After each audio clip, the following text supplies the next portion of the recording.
So yeah, I'm back with a new lecture. Yeah. So आज का topic है chemical equilibrium. That is a very easy chapter, I think so, in comparison with ionic equilibrium. But ये थोड़ा hard भी है नए लोगों के लिए, बिगनर्स के लिए. सो हम लोग पढ़ने वाले हैं इक्विलिब्रियम पहले. तो what is equilibrium, why is equilibrium. ठीक है, क्योंकि चैप्टर पढ़ने से पहले तुम्हें ये पूछना पड़ता है इक्विलिब्रियम हम लोग पढ़ क्यों रहे हैं. क्या मतलब कोई भी चैप्टर, कोई भी टॉपिक, ये टॉपिक हम लोग पढ़ क्यों रहे हैं, ये टॉपिक होता क्या है, वो पहले जानना चाहिए हम लोग. ठीक है. सो मीनिंग ऑफ इक्विलिब्रियम क्या होता है. मीनिंग ऑफ इक्विलिब्रियम ये होता क्या है. इक्विलिब्रियम का मतलब है जितनी भी सारी फोर्सेस या फिर प्रोसेसेस होती है वो एकदम इक्वल होना चाहिए. लाइक इक्विलिब्रियम मतलब इक्वल होना चाहिए, इक्वल होना चाहिए. लाइक एक मैं फिज़िक्स से ले लेता हूँ. एक ब्लॉक है स्मूथ पे है, नो फ्रिक्शन लग रहा, फ्रिक्शन नहीं लग रहा.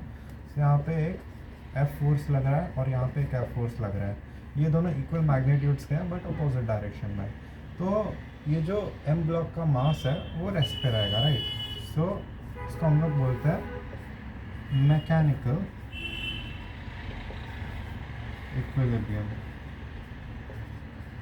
ठीक है, इसे मैकेनिकल इक्विलिब्रियम बोलता है बिकॉज यहाँ पे दोनों फोर्सेस बैलेंस्ड है. लाइक ये वाली फोर्सेस अगर ज़्यादा हो जाती तो ये ब्लॉक इस तरह मूव करता. फिर से बोलता हूँ, ये वाली फोर्स अगर ज़्यादा हो जाती तो ये वाला ब्लॉक इधर मूव करता, राइट. लाइक अच्छा, एक और एग्जांपल देता हूँ मैकेनिकल इक्विलिब्रियम का. इक्विलिब्रियम को हम लोग ऐसे भी सोच सकते हैं, third law of Newton's law. ठीक है. तो अगर मैं इस बोर्ड पे ऐसा फोर्स लगाऊं, जितनी भी फोर्स लगाऊं, क्या ये वॉल हिलेगी? नहीं हिलेगी. बिकॉज मैं जितनी फोर्स लगा रहा हूँ वॉल भी मेरे पास मेरे ऊपर उतनी फोर्स लगा है, इसलिए हम दोनों इक्विलिब्रियम में होंगे, राइट. सो हम लोग केमिकल इक्विलिब्रियम पढ़ने वाले हैं बिकॉज केमिस्ट्री में. तो हम लोग को व्हाट वाला पता चल गया. ठीक है, इक्विलिब्रियम इज सिंपली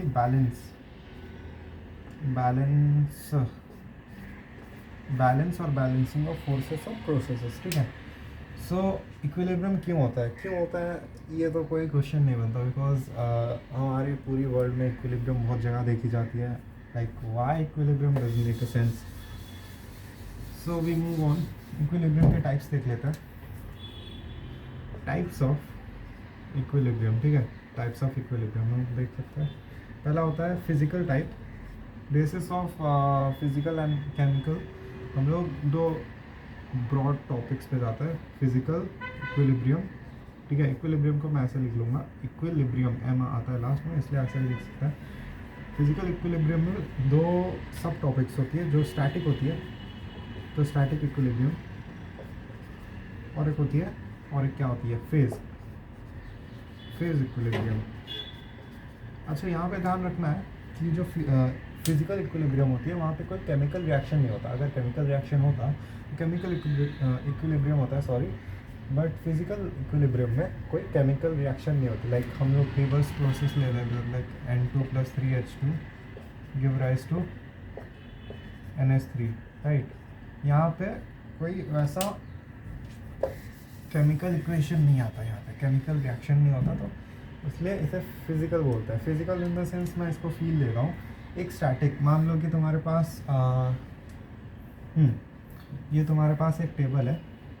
ठीक है, यहाँ पे पास तुम्हारे पास एक प्यारी सी टेबल है. ठीक है, यहाँ पे एक प्यारी सी टेबल है, इसमें एक बुक और पेन रखी हुई है. ठीक है, अब मैं बताता हूँ, इसको थोड़ा फिज़िक्स में देख कर बताता है. इस पर एक नॉर्मल रिएक्शन लग रहा होगा. इसको अगर एकदम साइड वे से देखा जाए तो ये अपना रफ सरफेस है, यहाँ पे बुक है. ठीक है, इसको हटा देते हैं, पेन को, चाकू वाकू ये हटा देते हैं, ये सब गंदी चीज़ होती है. ठीक है, यहाँ पे बुक है एक. ठीक है, इस बुक को mg फोर्स लगती होगी नीचे, एकदम एक मैग्नेटिक फोर्स होती है ना, लाइक एक्चुअली मैग्नेटिक फोर्स नहीं होती, ग्रेविटी फोर्स होती है जो अर्थ के तरफ, लाइक अर्थ के तरफ वो खींचेगी। mg फोर्स सेंटर तक खींचेगी, तो उसे एक ऐसा फोर्स लग रहा होगा एंड एक अपवर्ड फोर्स भी लग रहा होगा, जो कि नॉर्मल रिएक्शन होता है, नॉर्मल फोर्स होता है। तो ये जो नॉर्मल फोर्स होता है और ये mg फोर्स होता है, दोनों अपोजिट होते हैं बट सेम मैग्नीट्यूड के होते हैं, इसलिए वो स्टेबल रहता है। तो या ये इस अपैरेटस में और इस सेटअप में हम लोग बोल सकते हैं कि book is in a static equilibrium. ठीक है, एक और देते हैं, एक और क्या दे सकते हैं। हाँ ठीक है, मान लो तुम्हारे पास एक बॉटल है, ठीक है, एक वाटर बॉटल छोटी सी, जिसमें मार्बल लिखा है, ठीक है, एक्चुअली जिसमें मार्बल लिखा है, मार्बल जिसमें मार्बल लिखा है। यहाँ पे बंदा खड़े होके झूला झूल रहा है, ठीक है, यहाँ पे ऐसा बैठा हुआ है। तो क्या होता है, इस बॉटल में मैंने अप टू ब्रिम तक पानी भर दिया, अप टू ब्रिम, यहाँ तक पूरा टॉप तक पानी भर दिया। अब इस बॉटल को मैंने छोड़ दिया, अनडिस्टर्ब मैंने छोड़ दिया इसको, इसी जगह पे मैंने इसे छोड़ दिया अनडिस्टर्ब, रेस्ट पे है ये, मोशन में नहीं है। इसको, इस बॉटल को मैंने छोड़ दिया, तो क्या ये स्टैटिक इक्विलिब्रियम में होगा? यस, ये स्टैटिक इक्विलिब्रियम में होगा। ओके, तो स्टैटिक इक्विलिब्रियम का एक बड़ा भाई भी होता है जो इससे बहुत अलग होता है एक्चुअली इक्विलिब्रियम में। इसका मतलब बहुत अलग सा होता है, उसे डायनामिक बोलते हैं, ठीक है, डायनामिक इक्विलिब्रियम भी बोलते हैं उसको। सो डायनामिक इक्विलिब्रियम में क्या होता है कि मान लो इस बॉटल, ये बॉटल खुली हुई है, यहाँ पे एक छेद है, ठीक है, यहाँ से थोड़ा थोड़ा थोड़ा थोड़ा थोड़ा बहुत छोटा सा, बहुत टाइनी सा, बहुत छोटा सा होल है, यहाँ पे धीरे धीरे धीरे धीरे पानी निकल रहा है। एंड मान लो इसका rate of flow is 1 millilitre पर सेकेंड, ठीक है, 1 मिलीलीटर पर सेकेंड से इस होल से पानी निकल जा रहा है। और यहाँ पे एक मैंने एक फनल रख दिया, ठीक है, यहाँ पे एक फनल रख दिया और उसमें एक होल है, ठीक है, यहाँ पे एक फनल रख दिया, एक्चुअली उसको यहाँ पे एक फनल रख दिया, यहाँ पे एक होल है जो पानी को पास करता है 1 मिलीलीटर पर सेकेंड पे। तो ये जो होल है और ये जो होल है दोनों सेम डायमीटर के, ठीक है।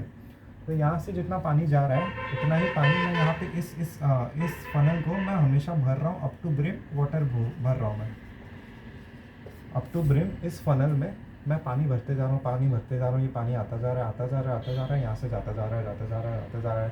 तो इसमें हम लोग क्या देखते हैं कि इस अपैरेटस में एक्चुअली जो पानी होता है इनसाइड द बॉटल वो कांस्टेंट रहेगा, क्योंकि यहाँ से एक ड्रॉप गिरा, एक मतलब मान लो कि 5 सेकंड हो गया, ठीक है, t=0 पे यहाँ से 0 वाटर गया होगा, यहाँ से 0 वाटर आया होगा, ठीक है।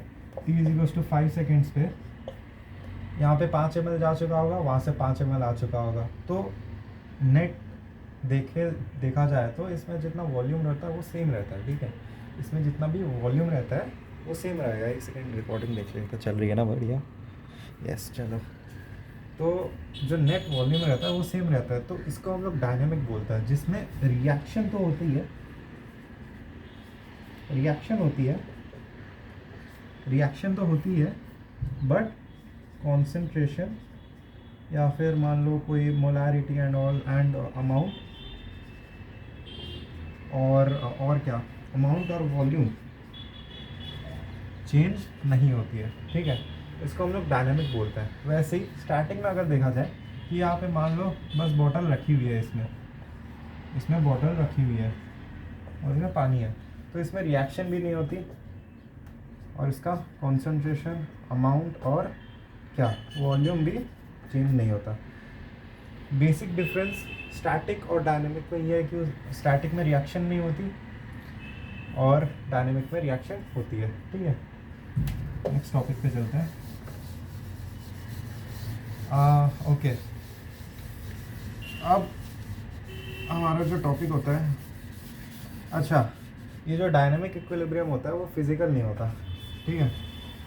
केमिकल भी हो सकता है, आई मीन केमिकल ही है, लाइक केमिकल, जो केमिकल इक्विलिब्रियम है वो डायनेमिक इक्विलिब्रियम के नीचे आता है, मतलब chemical equilibrium is a part of dynamic equilibrium, ठीक है। तो हम लोग अभी फेज़ इक्विलिब्रियम को पढ़ते हैं। फेज़ इक्विलिब्रियम मतलब जिसमें किसी सब्सटेंस का फेज़ चेंज हो रहा होगा, कुछ प्रोडक्ट और जो अपने पास जो रिएक्टेंट में होगा, जो अपने पास रिएक्टेंट में होगा वही अपन को प्रोडक्ट में भी मिलेगा, ठीक है, वही अपन को प्रोडक्ट में भी मिलेगा, बट उसका फेस चेंज हो गया। मान लो इसका सॉलिड, लिक्विड या गैस कोई भी होगा, तो यहाँ पे सॉलिड, लिक्विड या गैस तो बनेगा, बट इसका अगर सॉलिड है तो इसका लिक्विड गैस हो सकता है, इसका अगर सॉलिड है तो इसका सॉलिड गैस हो सकता है, इसका अगर गैस है तो इसका सॉलिड लिक्विड हो सकता है। मान लो कि मैं तुम्हें एक इक्वेशन, मतलब एक रिएक्शन देता हूँ, H2L लिक्विड में, इसको अगर मैंने हीट किया तो क्या बनेगा, H2 गैस बनेगा, राइट। अब यहाँ से, अच्छा देखो देखो देखो, एक और से बताता हूँ। तुमने यहाँ पे एक स्टोव लिया, ठीक है, भट्टी ले ली तुमने फर्नेस पे, यहाँ पे तूने आग लगाया, यहाँ पे तूने एक कुकर रखा है, कुकर नहीं रे, एक पैन रखा है मान लो, और वो बंद है, ऊपर से क्लोज्ड है, उसके अंदर तूने पानी डाल दिया थोड़ा, और ऊपर से पूरा बंद है, एक पैन लिया, उसमें पानी डाला और ऊपर एक प्लेट रख दी। तो वो प्लेट इन द सेंस ऐसी हैवी प्लेट होनी चाहिए कि जब अपने मॉलिक्यूल्स ऊपर आएंगे तो वो प्लेट ऊपर ना उठे, लाइक क्लोज्ड वेसल होना चाहिए, क्लोज्ड होना चाहिए, मेनली क्लोज्ड या सील्ड, परफेक्टली सील्ड होना चाहिए, परफेक्टली, ठीक है, परफेक्टली सील्ड होगा तभी इक्विलिब्रियम आएगी। अगर कुछ, अच्छा, इक्विलिब्रियम जो होता है वो हमेशा कोल्ड क्लोज्ड वेसल में आता है, क्लोज्ड और सील्ड में, पूरे क्लोज्ड में आएगा इक्विलिब्रियम। सो फेज इक्विलिब्रियम में क्या होता है, यहाँ पे पानी भी रख दिया जो लिक्विड में होता है, और कुछ बबल्स भी बने होंगे, कुछ मॉलिक्यूल्स भी बने होंगे, तड़ तड़ तड़, तो यहाँ पे जाके वो स्टिक हो जाता है, ठीक है। आफ्टर सम टाइम तुम देखोगे यहाँ पे थोड़े वेपर्स बन जाते हैं, वेपर बन के वो कंडेंस हो जाता है, और यहाँ पे भी पानी बन जाता है, पानी बन के वो फिर से नीचे आएंगे, ठीक है, कंडेंस होके पानी होके नीचे आएंगे। तो यहाँ पे गैस भी है, लिक्विड भी है, सो इसको हम लोग बोलेंगे phase equilibrium sign. Fine, let's go on, we have some more topics to cover. So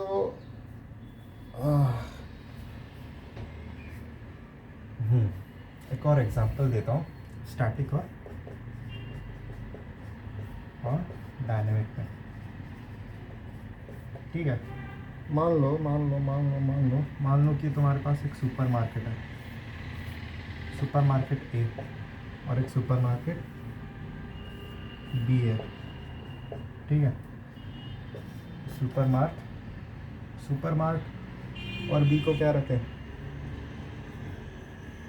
supermart और इसको लगता है लोअर मार्ट, ठीक है, सुपरमार्ट लोअर मार्ट है। अगर तुम्हारे पास सुपरमार्ट ए है, अच्छा ये सब तो हटाई दो, नेम चेंज हो गया ना, सुपरमार्ट है और एक मान लो डुपर मार्ट है, डुपर मार्ट, ठीक है। एक सुपरमार्ट है जो बेसिकली बहुत ज़्यादा चलता है, इन द सेंस उसकी सेल्स बहुत हाई होती है, वहाँ पे जो मिलता है, जो क्या मिलता है, वहाँ पे जो चीज़ें मिलती है वो बहुत सस्ती होती है, एंड वो एडिबल होती है, एंड वो अच्छी क्वालिटी की होती है, तो यहाँ पे लोग ज़्यादा जाना चाहेंगे। वेर आज तुम डुपर मार्ट पे देखो तो वहाँ पे लाइक थोड़ी महंगी चीज़ें मिलती है, प्रॉफिट ज़्यादा बनाता है लोग, एंड वहाँ पे जो पार्किंग फैसिलिटीज़ है वहाँ पे बहुत कम है। इसमें पार्किंग लॉट बहुत बड़ा है, ठीक है, पार्किंग लॉट बहुत बड़ा है, बहुत बड़ा। इसका पार्किंग लॉट थोड़ा सा छोटा है कंपैरेटिव, मान ले छः कार्स ही पकड़ सकते हैं, यहाँ पे 150 कार्स, बहुत बड़ा है, बहुत बड़ा सुपरमार्केट। यहाँ पे 6 कार्स, यहाँ पे 150, तो ऑब्वियसली यहाँ पे कोई नहीं जाएगा, यहाँ पे नहीं जाएगा, यहीं पे जाएंगे ना। तो हम लोग इसको एक स्टैटिक इक्विलिब्रियम देख सकते हैं, इसको डायनामिक इक्विलिब्रियम देख सकते हैं। कैसे देख सकते हैं मैं बताता हूँ, रुको। तो हम लोग पार्किंग लॉट पे ही जाते हैं। पार्किंग लॉट पर क्या होगा, तो पार्किंग लॉट है, यहाँ पे एक गाड़ी आ रही है, यहाँ पे एक गाड़ी आ रही है, पहले से यहाँ पे गाड़ी है, यहाँ पे गाड़ी, यहाँ पे पूरा गाड़ी भरा हुआ है, ठीक है, पे पूरा गाड़ी भरा हुआ है।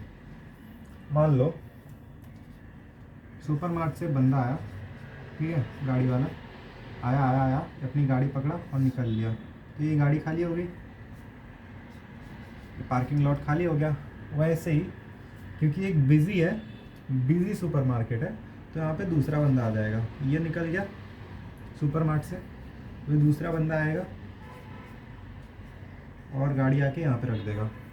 तो यहाँ पे जो नेट नंबर ऑफ कार्स है वो तो सेम रहेगा ना। मान लो कि इस पे 1500 कार्स है, 1500 हो गया, बहुत ज़्यादा हो गया। मान लो कि इसमें 200 कार्स है एट सम टाइम, फिर 200 में से 199 हुआ, फिर एक और बंदा आया, फिर 200 हो गया, फिर 200 हो गया, फिर 201 हो गया, फिर वहाँ से एक बंदा आ गया तो 20 हो गया, 200 हो गया, 200 हो गया। सो इसे हम बोल सकते हैं ये इक्विलिब्रियम में है, ठीक है। पार्किंग लॉट इक्विलिब्रियम है, वो डायनामिक में है। अगर कोई बंदा स्पेस से देख रहा होगा इसको, स्पेस से मतलब इसको फ्रेम ऑफ रेफरेंस लिया है ना, बाहर जाके अर्थ के बाहर से देख रहा है। मान लो उसके पास कोई टेलीस्कोप है, मान लो उसके पास कोई नेविगेशन सिस्टम है, मान लो उसके पास एक सैटेलाइट है जो एक अप्रॉक्सीमेटली अप्रॉक्स तुम्हें एक क्या अप्रॉक्स इमेज दे जिसमें तुम्हें 200 गाड़ी दिख रही है, ठीक है। कोई बंदा बोल रहा है कि 200 गाड़ी है, तो उसे क्या पता चलेगा कि यहाँ से गाड़ी जा रही है, गाड़ी आ रही है, गाड़ी जा रही है, गाड़ी आ रही है, एक गाड़ी आ गई तो वो जाएगी, उसे नहीं पता चलेगा क्योंकि वो बहुत दूर से देख रहा है। मे बी उसे पता चल सकता है बट वो जब काउंट करेगा तो 200 ही गाड़ी रहेगी, ठीक है। तो डायनेमिक में मैं कहना क्या चाहता हूँ, शब्दों पे जाओ, ठीक है। मैं कहना क्या चाहता हूँ कि जो नेट अमाउंट है ऑफ कार्स वो चेंज नहीं होगी, net amount of cars change नहीं होगी, even if the amount is remaining same, reaction occurs. वैसे ही यहाँ पे डुपर मार्ट पे 6 गाड़ियाँ, यहाँ पे कोई आ नहीं रहा है, 6 गाड़ियाँ की स्लॉट है, स्लॉट सारे खाली, 1 2 3 4 5 6 स्लॉट सारे खाली। यहाँ पे धंधा मंदा चल रहा है, यहाँ पे एक धंधा मंदा चल रहा है, यहाँ पे गाड़ियाँ नहीं आ रही है, वो बंदा बंद करने की सोच रहा है। ऑब्वियसली वहाँ पे नहीं जाते लोग, स्टैटिक इक्विलिब्रियम पे जाते हैं। डुपर मार्ट पे क्या होता है कि यहाँ पे गाड़ियाँ ही नहीं आ रही, मान लो कि एक गाड़ी आ भी रही है, फिर वो देखी सुपर मार्ट में ज़्यादा बंद है तो वो वहाँ पर निकल लेगी, यहाँ पे कोई आ ही नहीं रहा है। बहुत बहुत वाहियात है ये मार्ट, डुपर मार्ट बहुत गंदा मार्ट है, तो यहाँ पे कोई बंदा आ ही नहीं रहा है, ठीक है। अगर कोई वही बंदा अगर स्पेस से इस डुपर मार्ट को देखेगा, उसे पता चलेगा कि यहाँ पे कोई गाड़ी ही नहीं है, यहाँ पे कोई गाड़ी नहीं है, यहाँ पे कोई गाड़ी पहले भी नहीं थे, T1 पे गाड़ी नहीं है, T2 पे गाड़ी नहीं है, T3 पे गाड़ी नहीं है। अगर यहाँ पे इंस्टेंटेनियसली अगर वो बंदा देखेगा तो यहाँ पे 199 दिखेगा, फिर 200 दिखेगा, फिर 201 दिखेगा, फिर 202 दिखेगा, मिली 2 गाड़ी छोड़ दी तो 200 दिखेगा, ठीक है। ऐसे होगा, यहाँ पे एटलीस्ट चेंज दिखेगा। अगर इंस्टेंटेनियसली देखे या फिर नेट में देखे, एवरेज में देखे, तो यहाँ पे 200 ही रहेगा, बिकॉज 200 हाँ की कैपेसिटी ले सकते हैं हम लोग, ठीक है। यहाँ पे 0 है, फिर T2 पे 0 है, T3 पे 0 है, T4 पे 0 है, मतलब स्टैटिक है, यहाँ पे कोई चेंज आ ही नहीं रहा है, यहाँ पे रिएक्शन ही नहीं हो रहा है, यहाँ पे गाड़ी आ ही नहीं रही है, तो ये स्टैटिक है, ठीक है। चलो स्टैटिक हो गया, इक्विलिब्रियम हो गया, स्टैटिक इक्विलिब्रियम हो गया, डायनामिक इक्विलिब्रियम हो गया। Move on to some types of reactions, ठीक है। Types of reactions, types of reaction, TOR। Types of reactions पहली 2 होती हैं ऑन द बेसिस ऑफ कि कौन से डायरेक्शन में वो जाती है, एक डायरेक्शन में जाएगी या 2 डायरेक्शन में जाएगी। तो पहले होता है इरिवर्सिबल, हम लोग इरिवर्सिबल पहले पढ़ेंगे क्योंकि रिवर्सिबल बहुत वास्ट है, इरिवर्सिबल बहुत छोटा है, तो इसको पहले कंप्लीट करेंगे।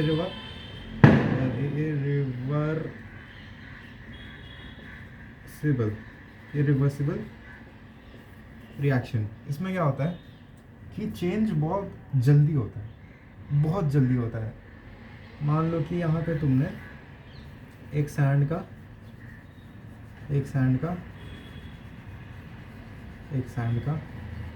मैंने यहाँ पे मिट्टी रख दी बहुत सारी, और तुमने एक साथ में मुट्ठी भर के सारी सैंड यहाँ पे फेंक दी, तो ये जो सैंड थी वो इतना खाली हो गया, यहाँ पे भर गया, राइट, यहाँ पे सारा सैंड भर गया, तो इसको इरिवर्सिबल बोलेंगे। मुझे पता है ये समझ नहीं आ रहा, बट एक और एग्जांपल देता हूँ।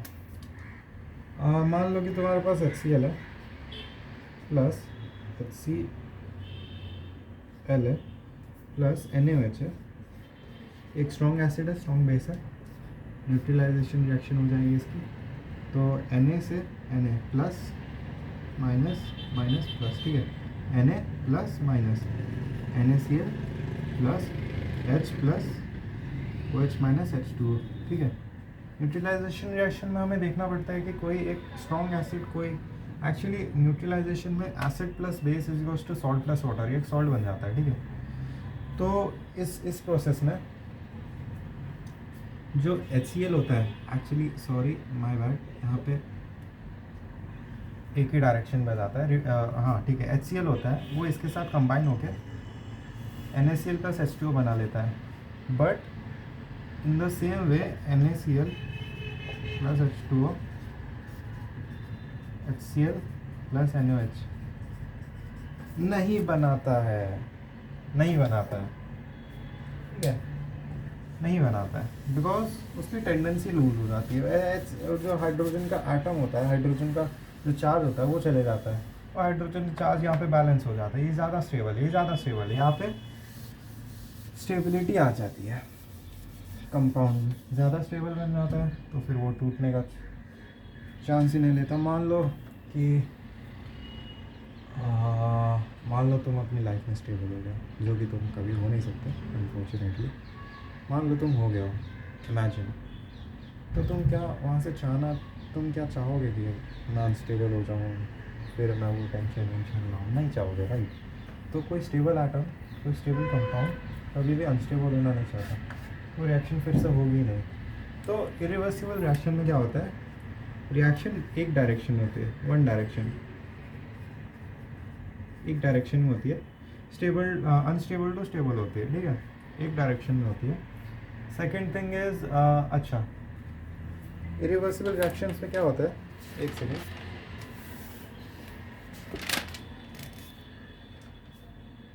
हाँ, इरिवर्सिबल रिएक्शंस में क्या होता है, जो प्रोडक्ट होता है वो फुल्ली फॉर्म हो जाता है, प्रोडक्ट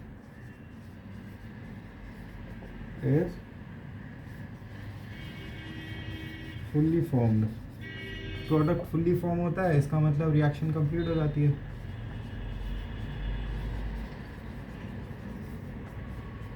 रिएक्शन कंप्लीट हो गई, इसका मतलब प्रोडक्ट पूरा बन गया, इसका मतलब रिएक्टेंट ख़त्म हो गया, रिएक्टेंट ख़त्म हो गया, ठीक है। रिएक्टेंट ऑब्वियस सी बात है, रिएक्टेंट ख़त्म हुआ तो प्रोडक्ट बनेगा ना, नहीं बनेगा तो कंजर्वेशन ऑफ मास कैसे वैलिड होगा, हाँ। तो इरिवर्सिबल में ये सारी चीज़ें होती है।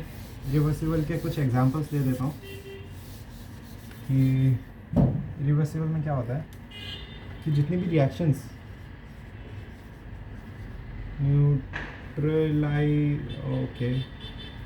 न्यूट्रलाइजेशन रिएक्शंस होती है वो रिवर्सिबल होती है। जितनी भी प्रेसिपिटेट बनता है, जिसमें भी प्रेसिपिटेट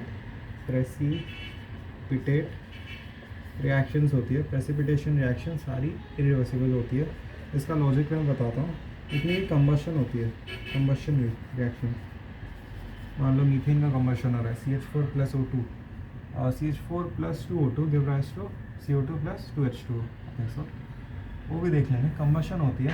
या फिर थर्मल डिकम्पोजिशन होता है, थर्मल डिकम्पोजिशन रिएक्शंस, ये सारी इरिवर्सिबल होती है। न्यूट्रलाइजेशन का तो दिखाई दिया, HCl और NaOH का। प्रेसिपिटेशन देखते हैं, प्रेसिपिटेशन कौन से ले, प्रेसिपिटेशन को याद है अभी, BaSO4 प्लस NaOH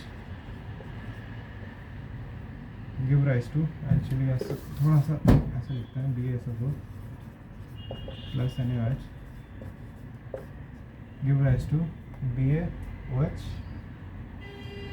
नहीं एक सेकेंड, NaCl, सॉरी ये कुछ हो रहा है, मैं भूल रहा हूँ, प्रेसिपिटेट रिएक्शन याद नहीं आ रही मुझे, oh my God. Precipitate reaction क्या था, BaCl2 बनता था। BaCl2 एक प्रेसिपिटेट होता था, ठीक है। BaOH प्लस NaSO4 Na2SO4, अरे ये तो अपना प्रोडक्ट बन गया। एक सेकेंड ना, BaSO4 barium sulphate BaCl2 plus NaCl give rise to BaCl2 plus Na2SO4। इस चीज़ में ये जो होता है प्रेसिपिट होता है, PPT होता है। आई थिंक वाइट PPT होता है, ये वाइट PPT होता है, एक वाइट PPT होता है, ठीक है। जिसमें अच्छा, इसका मैं लॉजिक बताता हूँ। अगर यहाँ पे कोई प्रेसिपिटेट बन गया प्रोडक्ट में, तो वो फिर वो टूटेगा नहीं, बिकॉज प्रेसिपिटेट की डेफिनेशन ही होती है जो इनसॉल्युबल होता है, insoluble substance, insoluble solid substance in a aqueous solution और इन अ रिएक्शन, एक्वस रिएक्शन, ठीक है।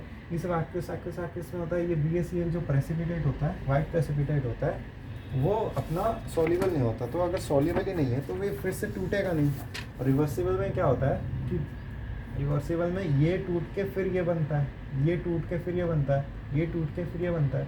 तो जब ये टूटेगा नहीं तो फिर बनेगा कैसे, इसलिए ये इरिवर्सिबल हो जाता है, ठीक है।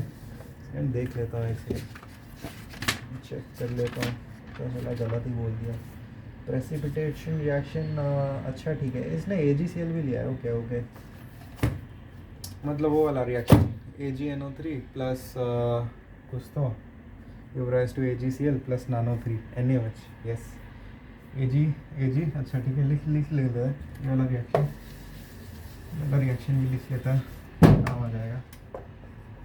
AgNO3 plus NaOH give rise to AgCl, okay, not NaOH, give NaCl, right? AgCl, which is the PPT, that is precipitate, plus NaNO3, nano 3 nano है अपने पास। तो इसमें प्रेसिपिटेशन में जब ये टूटेगा नहीं तो ये बनेगा नहीं, सिंपल सा लॉजिक है, ठीक है।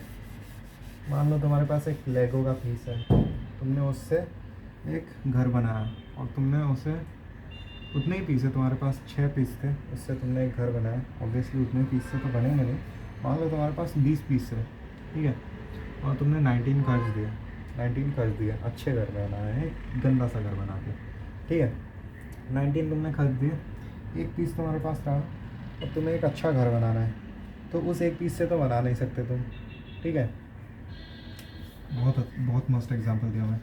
NO3 प्लस क्या था, NaCl give rise to AgCl plus NO3, ठीक है। अब तुमने एक गंदा सा घर बनाया, जिसे तुम्हें रेनोवेट करके एक अच्छा घर बनाना है, ठीक है। मान लो तुम्हारे पास 20 ब्लॉक्स थे, तुमने 19 कर दिए और एक बच गया। अब इस एक से तुम नया घर तो बना नहीं सकते, इसका मतलब तुम्हें ये तोड़ना पड़ेगा, तभी तो 20 आएंगे ना। ये तोड़ोगे तभी 19 प्लस 1 20 हो जाएगा, 20 बनेगा। तब ये जो प्रोडक्ट तुमने घर बनाया उससे तुम ब्लॉक्स बनाओगे, जो तुमने घर बनाया उससे तुम ब्लॉक्स बनाओगे। फिर से बताता हूँ, ये जो ब्लॉक्स से जो तुमने घर बनाया उसे तोड़ोगे तभी तो ब्लॉक्स मिलेगा ना। लेगो ब्लॉक्स की बात कर रहा हूँ, तभी फिर से ब्लॉक्स मिलेंगे, फिर तुम अच्छा सा घर बना सकते हो। इसलिए प्रेसिपिटेट को तोड़ना पड़ता है, बट वो ऐसा नॉर्मल कंडीशंस में टूटता नहीं है, उसको एक और रिएक्शन होती है, उसे कन्वर्ट करके प्रेसिपिटेट को तोड़ना पड़ता है। मुझे नहीं पता, उन चीज़ों में नहीं जाता है, ठीक है। एक कंबशन रिएक्शन होती है, ठीक है। प्रेसिपिटेट समझ आ गया होगा तुम लोग को, आई मीन मेरे लिए ही बना रहा हूँ, ठीक है। CH4 plus O2 give rise to CO2 plus H2, दो, ठीक है। एक 4 सही है, बैलेंस्ड। अब क्या होता है कि जब कंबशन होती है, मीथेन गैस की कंबशन होती है, मान लो कि तुम्हारे पास एक कोल का टुकड़ा है तुम्हारे पास, ठीक है। कोल का टुकड़ा है, तुमने इसको बर्न कर दिया, माचिस की तीली से तुमने इसको बर्न कर दिया, इसको इग्नाइट कर दिया, तो ये जल जाएगा, फायर्ड हो जाएगा, फायर्ड अब जब ये जल जाएगा तो क्या निकलेगा, CO2 गैस, CO2 गैस मिलेगा, राइट। अब इन नॉर्मल कंडीशंस ये जो CO2 गैस है वो रीफॉर्म होके कार्बन बन सकता है, वो रीफॉर्म होके कोल बन सकता है, रीफॉर्म होके कोल बन सकता है। मान लो कि तुमने एक क्लोज कंटेनर लिया, उसमें कोल रख दिया, उसको गर्म कर दिया, वो जला, CO2 बना। CO2 तो यहाँ पे ट्रैप हो जाएगा ना, CO2 यहाँ पे ट्रैप हो जाएगा, CO2 यहाँ पे ट्रैप होगा। क्या वो फिर से ऐसा कंबाइन होके कोल बन सकता है? नहीं बन सकता है।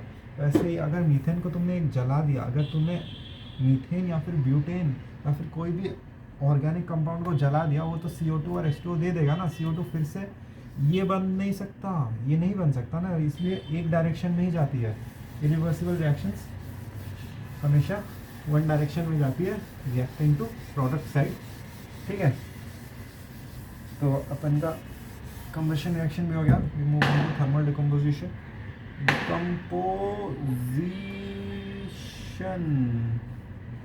डिकम्पोजिशन ओके, ये कैसे हो गया मेरे से, कोई बात नहीं। डिकम्पोजिशन तो इसमें क्या होता है, मान लो तुम 10th का एग्जांपल लो, CaCO3 जो कि सॉलिड है, give rise to CaO solid plus कौन सी गैस मिलेगी, CO2 मिलेगी ना, CO2 गैस, और ये उड़ जाएगी। अच्छा, थर्मल डिकम्पोजिशन में एक ट्रिक है, एक ट्रैप है, सॉरी, थर्मल डिकम्पोजिशन में ट्रैप है कि अगर ये थर्मल डिकम्पोजिशन तुमने एक क्लोज कंटेनर में किया, एक क्लोज कंटेनर में किया, तो ये गैस एस्केप नहीं होगी। अगर तुमने ये ओपन में किया कि तुमने कैल्शियम कार्बोनेट लिया, उसे तुमने इग्नाइट कर दिया, उसमें तुमने इग्नाइट किया और वो CaO बन गया, कैल्शियम ऑक्साइड बना है, फिर CO2 एस्केप कर दी। अगर ये एस्केप हो गई तो ये तो बचा ही नहीं ना, तो ये बना सकता है क्या, ये नहीं बना सकता है, राइट। ये तो एस्केप हो गई, ये एस्केप हो गई ना, ये अगर एस्केप हो गई तो ये और इससे ये नहीं बन सकता है, क्योंकि इससे तो ये और ये मिला ना। ये अगर उड़ गई ओपन वेसल में तो ये से यहाँ से नहीं बन सकता, राइट। कैसे बनेगा, ये तो उड़ गई। थर्मल डिकम्पोजिशन में अगर ये ओपन है तो ये इरिवर्सिबल है, नहीं बन सकती, CO2 उड़ गई। इन द सेम वे अगर थर्मल डिकम्पोजिशन में ये क्लोज्ड है, ठीक है, एक क्लोज कंटेनर है, उसमें तुमने CaCO3 ले लिया, उसको इग्नाइट किया और ये क्लोज कंटेनर में बंद है, ठीक है, तो ये रिवर्सिबल हो जाती है, रिएक्शन रिवर्सिबल हो जाती है। थर्मल डिकम्पोजिशन या फिर कोई भी रिएक्शन में अगर जो गैस बन रहा है, मान लो सॉलिड से लिक्विड या लिक्विड से लिक्विड प्लस गैस बन रहा है, अगर गैस एस्केप की तो इरिवर्सिबल है, गैस एस्केप नहीं की देन रिवर्सिबल है। तो इरिवर्सिबल हो गया अपना। हम लोग आगे बढ़ते हैं रिवर्सिबल पे।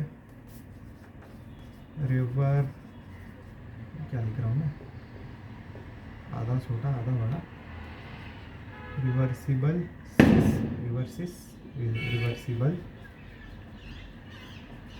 रिएक्शन रिवर्सिबल रिएक्शन में क्या होता है कि, एक सेकेंड,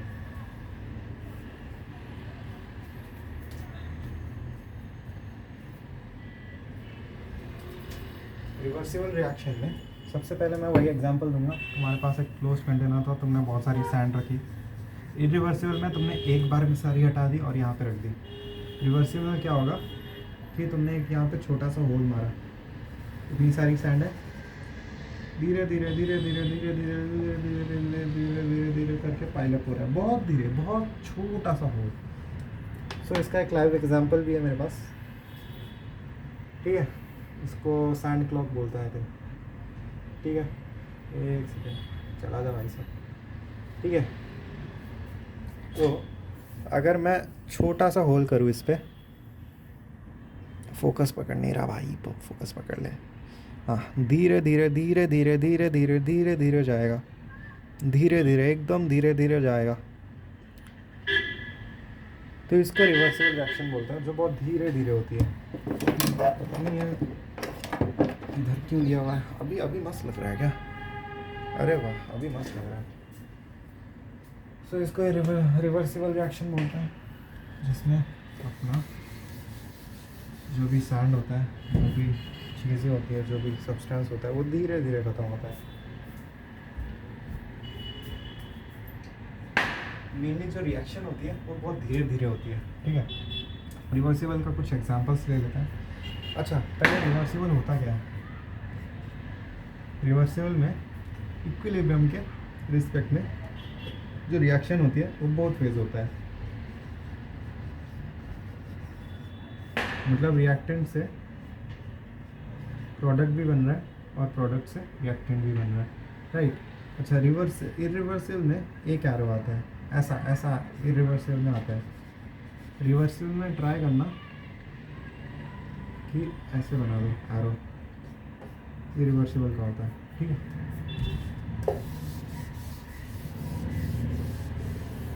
बहुत वेज जाती है रिएक्शन।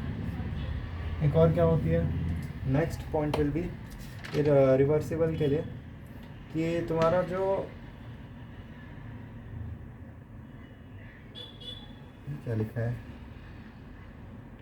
ओह अच्छा हाँ, इक्विलिब्रियम में ना, हाँ।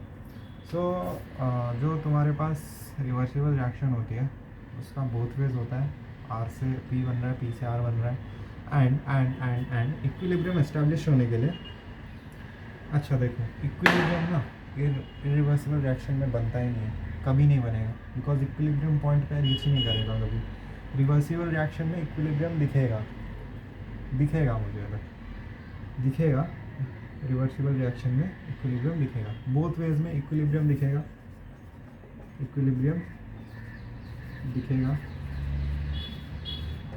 in the sense we can write that equilibrium will be established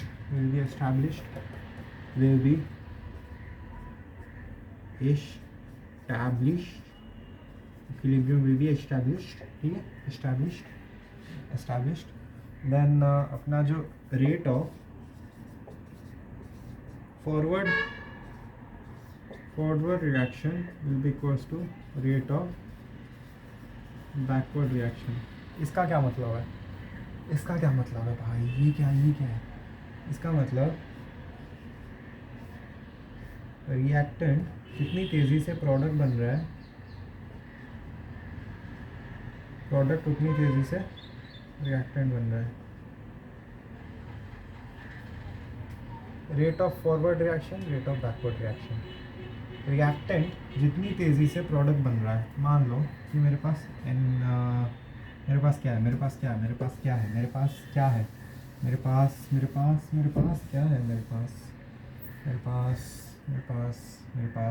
H2 है, ठीक है। इस पर मैंने करंट डाला, ठीक है, या फिर मान लो H2 भी नहीं, या फिर मेरे पास क्या है, हमने किया कुछ नहीं किया, ठीक है। तो अपने और जो रिएक्टेंट होता है इनटू हेबर्स प्रोसेस लेते हैं 3H2 सॉरी, सो NH3। इसमें जो N2 होता है इसका 1 मोल, इसके 3 मोल से रिएक्ट करके इसका 2 मोल बनाता है। तो ये जो कंबाइन होके जब इस डिस रेट से बना रहे, तो लाइक RF रेट F से बना रहे हैं, रेट ऑफ फॉरवर्ड रिएक्शन, मतलब यहाँ से इधर फॉरवर्ड गया ना, इधर फॉरवर्ड गया, यहाँ से बैकवर्ड आएगा, यहाँ से फॉरवर्ड जाएगा, यहाँ पे बैकवर्ड आएगा ऑब्वियसली। तो रेट ऑफ फॉरवर्ड रिएक्शन जितनी होती है ये भी उतना ही डिसोसिएट करेगा। ये डिसोसिएट करेगा तो ये एसोसिएट करेगा, ये फॉर्मिंग होगा, ये जब डिसोसिएट करेगा, मान लो, अच्छा ठीक है, एक और कॉन्सेप्ट क्लियर करते हैं कि ये जब बन रहा होगा, मतलब ये जब डिसोसिएट हो रहा होगा, डिसएसोसिएट हो रहा होगा, ये जब डिसएसोसिएट हो रहा होगा तब ये धीरे धीरे बन रहा होगा। एट दैट मोमेंट ये डिसोसिएट नहीं हो रहा होगा, क्योंकि तभी तो ये बना ही नहीं ना। T0 पे ये डिसोसिएट हो रहा होगा, ये डिसएसोसिएट हो रहा होगा, डिसोसिएट, ये टूट रहा होगा, ठीक है, ये टूट रहा होगा, ये बन रहा होगा, ये टूट रहा होगा, ये बन रहा होगा, ये टूट रहा होगा, T = इक्विलिब्रियम पे ये टूट रहा होगा, ये बन रहा होगा, ये टूट रहा होगा, ये बन रहा होगा। तो एक साइक्लिक सी प्रोसेस बन जाती है कि ये टूट रहा है, ये बन रहा है, ये टूट रहा है, ये बन हो रहा है, ठीक है। तो इन चीज़ों में जो रेट ऑफ रिएक्टेंट प्रोडक्ट में जो कन्वर्ट होता है वो रेट ऑफ प्रोडक्ट रिएक्टेंट में बनने के लिए सेम होता है। Rate of forward reaction is equal to rate of backward reaction. अच्छा, इसमें एक और कॉन्सेप्ट है कि मैंने एक रिएक्टेंट लिया और एक प्रोडक्ट लिया। हाँ ठीक है, चूहा खा लिया मैं। तो हमने एक रिएक्टेंट लिया और उसे प्रोडक्ट में बदल दिया। एट इक्विलिब्रियम लिखो, एट इक्विलिब्रियम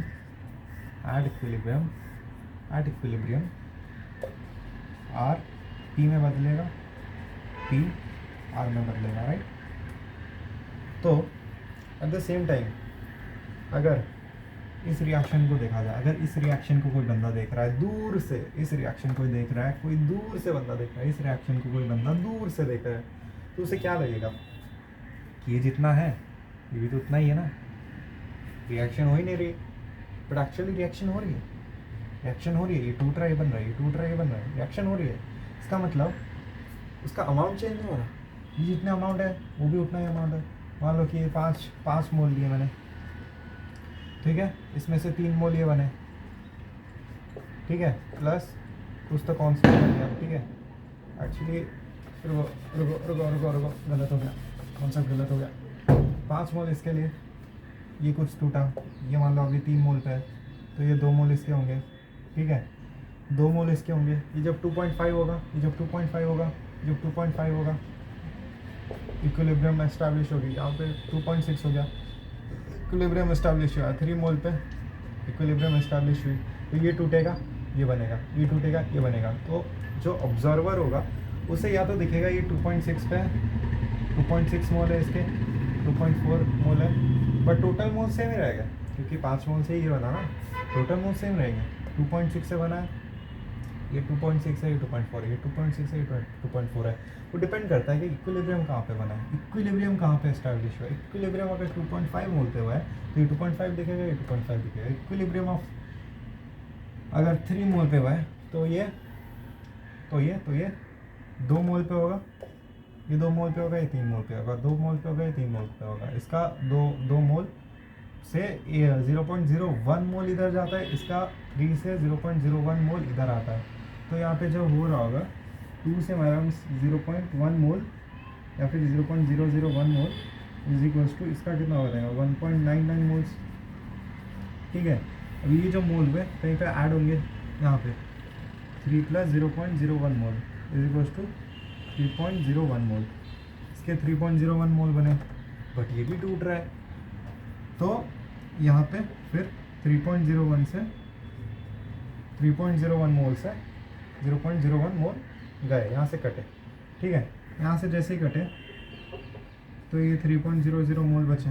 अगर ये 3.00 मोल यहाँ से कटा तो वो कहीं पे जाके ऐड होगा 1.99। यहाँ पे तो इनिशियली 2 मोल्स थे, यहाँ से 0.01 मोल गया तो यहाँ पे 1.99 मोल्स बचे, 1.99 मोल्स पे ऐड हो गया तो टोटल मोल्स बन गए 2 मोल। तो ऑब्जर्वर को लगेगा ये 2 मोल पे, ये 3 मोल पे। चलो कॉन्सेप्ट क्लैरिटी आ गई, आगे बढ़ते हैं। ठीक है, तो एक और पॉइंट लिख लेते हैं कि बोथ वेज जाता है, इक्विलिब्रियम एस्टैब्लिश होता है, rate of forward reaction is equal to rate of backward reaction and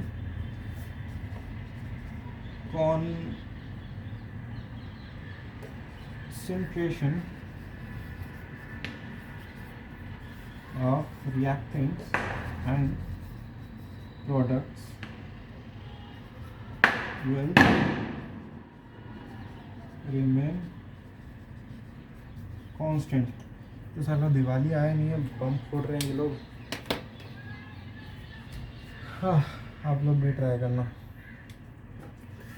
बम कम फोड़ने का। ठीक है, ये रिएक्शन हो गई, रिवर्सिबल रिएक्शन हो गई, मजदूरी करो, ये ले, ठीक है, रिवर्सिबल रिएक्शन हो चुकी है। और हम लोग थोड़े ग्राफ्स देख लेते हैं, ठीक है। इरिवर्सिबल के लिए अगर मैं कॉन्सेंट्रेशन वर्सेस टाइम ग्राफ बनाओ, रिएक्टेंट से प्रोडक्ट बन रहा है। कॉन्सेंट्रेशन देख लो, कॉन्सेंट्रेशन। अच्छा, इसके लिए कॉन्सेप्ट बता देता हूँ। अगर ए बी में कन्वर्ट हो रहा है, अगर इसकी कॉन्सेंट्रेशन 5 मोलारिटी है और इसकी कॉन्सेंट्रेशन अभी बनी नहीं है, तो अभी 0 मोलारिटी है, मोलारिटी है 0 मोलारिटी है, इसकी 5 मोलारिटी है, इसकी 0 मोलारिटी है एट T=0। तो इक्विलिब्रियम में क्या होता है कि इसका कुछ 2.6 मोलारिटी बनेगा, इसका 2.4 मोलारिटी बनेगा, तो ये कांस्टेंट रहेगा, चेंज होगा नहीं, चेंज नहीं होगा, ये बिल्कुल चेंज नहीं होगा इक्विलिब्रियम में। But since it's a irreversible reaction, यहाँ पे इक्विलिब्रियम आएगी नहीं। यहाँ पे अगर इक्विलिब्रियम नहीं आएगी, यहाँ पे अगर इक्विलिब्रियम नहीं आएगी, अगर यहाँ पे इक्विलिब्रियम नहीं आएगी, तो ये जो 5 मोलारिटी का ए है वो डिसोसिएट होगा, ये टूटेगा, ये टूटेगा, जब टूटेगा तो ये T फाइनल टी पे, फाइनल टी मतलब जब रिएक्शन खत्म होगी, तो ये 0 मोलारिटी पे बनेगा, इसका 5 मोलारिटी बन जाएगा। ठीक है, जितना बना है, जितना टूटा उसमें से उतना बन गया। ठीक है, जितना भी बनना चाहिए था, 5 या 4, जितना भी बनना चाहिए था। ठीक है, इरिवर्सिबल के लिए कॉन्सेंट्रेशन वर्सेस टाइम ग्राफ देते हैं। तो इरिवर्सिबल ये कहीं पे मिलेगा नहीं, मैंने खुद से देखा है, खुद से ऑब्जर्व करके, खुद से प्लॉट करके बनाया। तो जो प्रोडक्ट बनता है वो 0 से स्टार्ट होता है। Of course concentration of A B से बड़ी होगी, इससे बड़ी होगी, मतलब यहाँ से 0 से तो स्टार्ट होगा नहीं, 0 कॉन्सेंट्रेशन ए की नहीं है, तो ए यहाँ पे कहीं पे होगा। ठीक है, तो ग्रेजुअली 5 से 0 गई, मतलब ग्रेजुअली वो धीरे धीरे धीरे धीरे करके 0 हो जाएगी, 0 हो जाएगी। किसका कॉन्सेंट्रेशन है, ए का। ठीक है, और बी की वैसे ही बढ़ते बढ़ते बढ़ते 0 से बढ़ते बढ़ते बढ़ते बढ़ते बढ़ते बढ़ते कहीं तो जाएगी।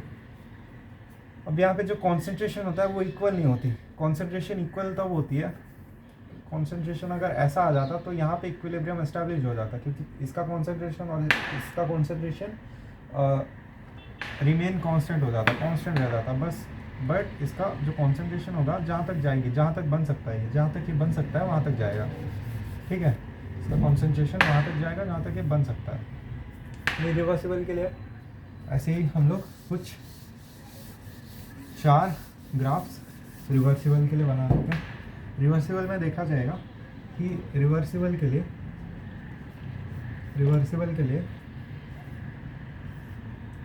1 2 3 4। ठीक है, अच्छा, इसमें पहला वाला कॉन्सेंट्रेशन वर्सेस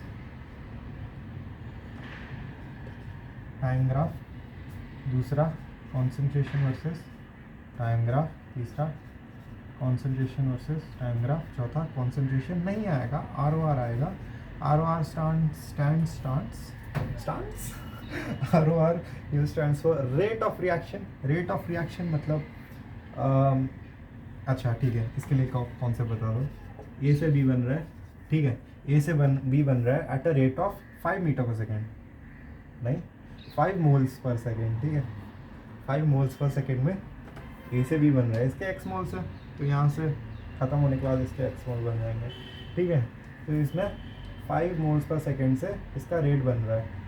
अगर इस रेट को मैं बढ़ा दूँ, मान लो यहाँ पे मैंने कैटलिस्ट दे दिया, कैटलिस्ट क्या करता है, या तो रेट को बढ़ा देता है या फिर बहुत धीमा कर देता है। कैटलिस्ट यहाँ पे एक अच्छा कैटलिस्ट है जो रेट को बढ़ा देता है, तो ये जो 5 मोल्स पर सेकेंड है वो 10 मोल्स पर सेकेंड होगी, रिएक्शन जल्दी होगी, तो इसका reaction rate of reaction with respect to time कैसा बनेगा, रेट ऑफ रिएक्शन ऐसा जाएगा, बहुत बहुत ऐसा जाके ऐसा कुछ तो टाइम मिलेगा। ठीक है,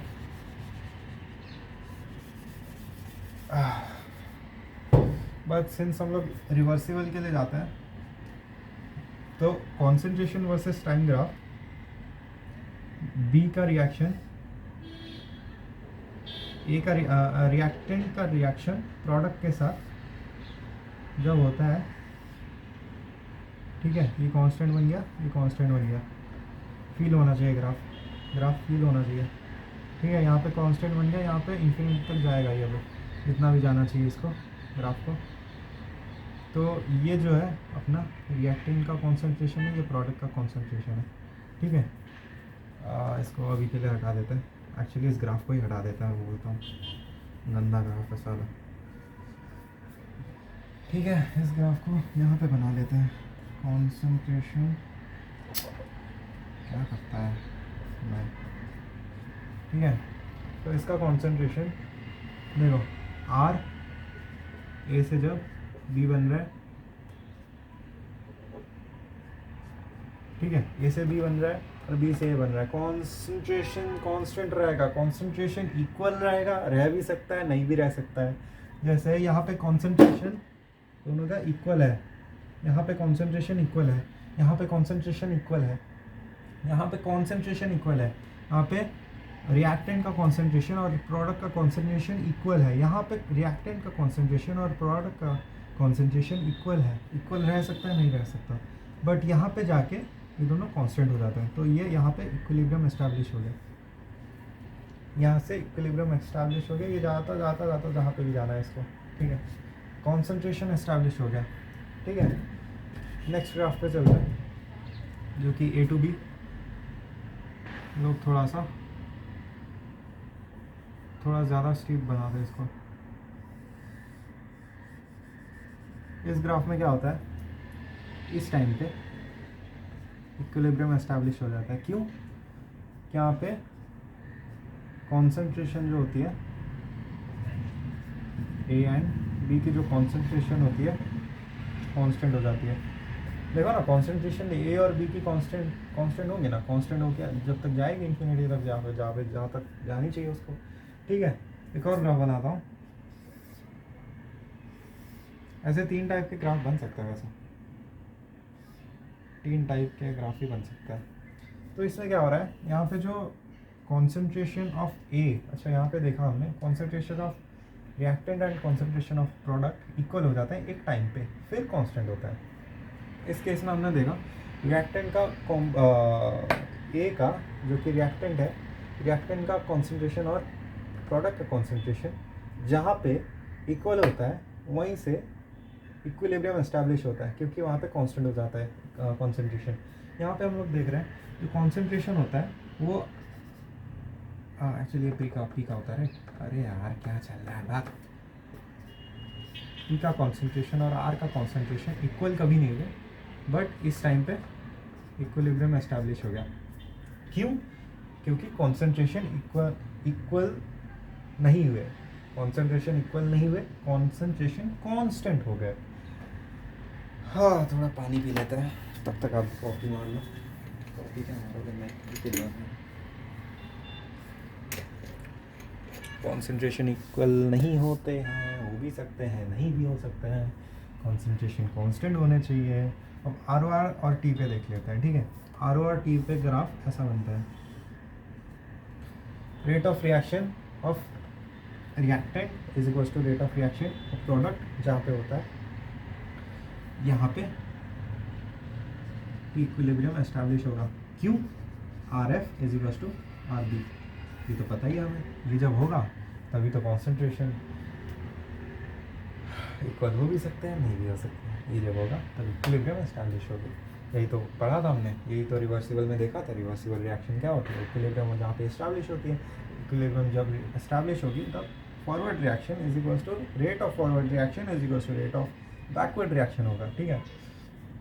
एंड तुम्हारी कॉन्सेंट्रेशन कांस्टेंट हो जाएगी, कॉन्सेंट्रेशन कांस्टेंट हो जाएगी। चलो ग्राफ्स हो गए अपने, नेक्स्ट बढ़ते हैं। अरे भाई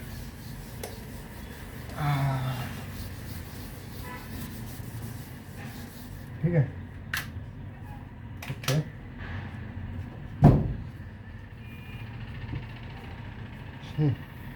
चलो आ जाओ, अब आता है अपना केमिकल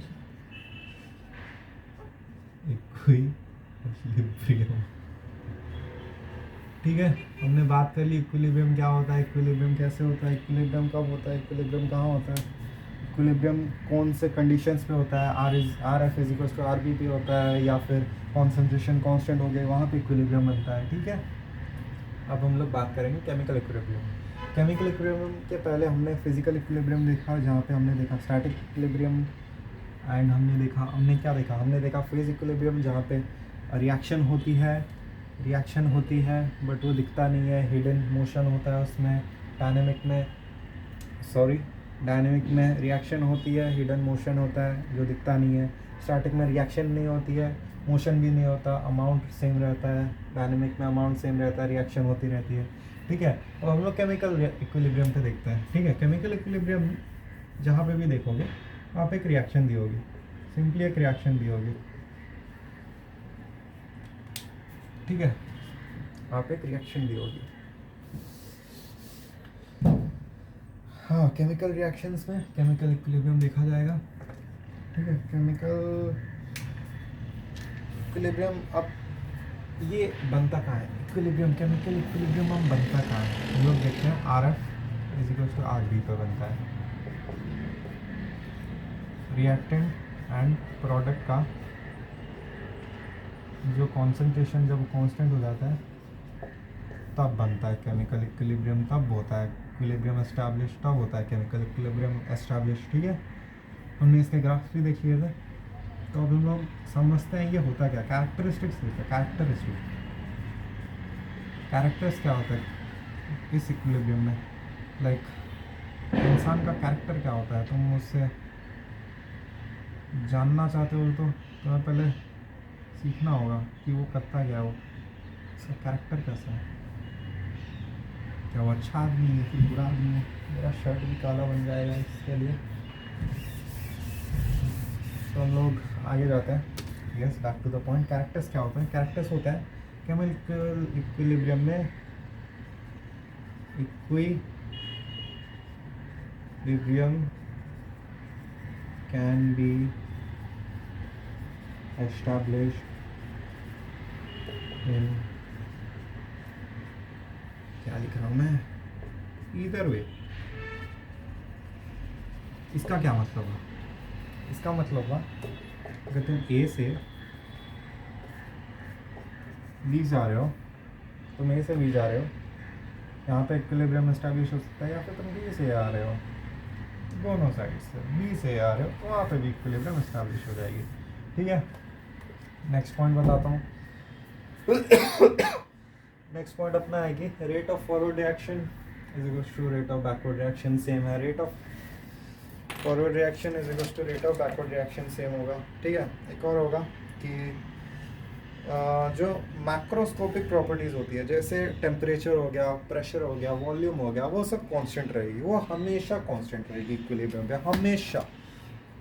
हमेशा इक्विलिब्रियम पे कांस्टेंट रहेगी। जो मैक्रोस्कोपिक होती है, जो कॉन्सेंट्रेशन होता है, जो कॉन्सेंट्रेशन होता है सब्सटेंस का, वो कांस्टेंट रहेगी। मैक्रोस्कोपिक कांस्टेंट रहेगी, बट जो मॉलिक्यूल्स होते हैं, जो माइक्रोस्कोपिक प्रॉपर्टीज़ होती है किसी गैस की, किसी सब्सटेंस की, वो चेंज होती जाएगी कॉन्टीन्यूसली, कॉन्स्टेंटली। ठीक है, इसका मतलब समझो, कॉन्टीन्यूसली कॉन्स्टेंटली, इसका मतलब क्या है? कंटिन्यूस रिएक्शन हो रहा है कांस्टेंट रेट पे, कंटिन्यूस रिएक्शन हो रहा है। समझ गए? ठीक है। एक और पॉइंट मैंने बोला था कि क्लोज्ड वेसल होना चाहिए, द प्रोडक्ट एस्केप नहीं करना चाहिए। Product should not be able to और allowed to be escape out.